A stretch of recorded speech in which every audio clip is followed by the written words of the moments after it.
आमची एक इच्छा पूर्ण झाली. Hello, welcome to episode 4 of लग्न लाडक्या नंदेचं.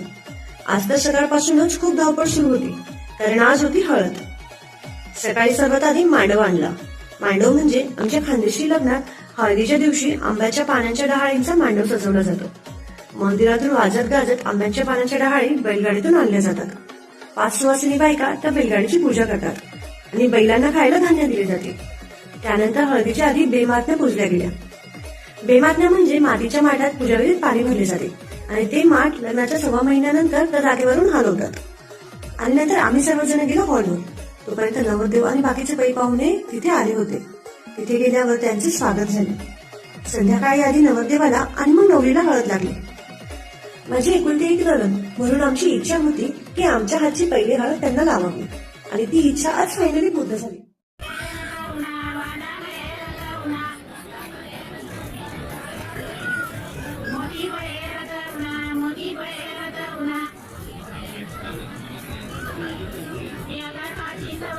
त्यानंतर सगळ्यांचे ओवाळल्यानंतर तेलन पडले.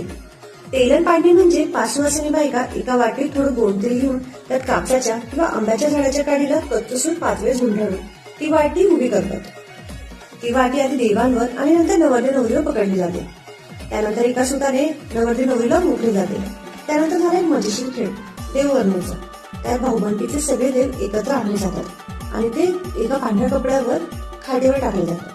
त्यांच्यावर अक्षता टाकण्यात येतात आणि नंतर तो कापड खाडीला बांधला जातो. जे जोडप्याने हळद लावलेले असते त्यांना तो कापड सोडायचा असतो आणि बाकीचे लोक त्यांना ते सोडू देत नाही. त्यात खूपच मजा येते. नंतर शेवटी आम्ही ते देव जिंकूनच घेतले आणि नंतर देवाला नाचवण्यात आले. त्यासोबत सर्वांनी मनसोक्त डान्स केला. हळदीच्या दिवशी नाचणे हीच तर आमच्या खानदेशी लग्नाची स्पेशालिटी असते.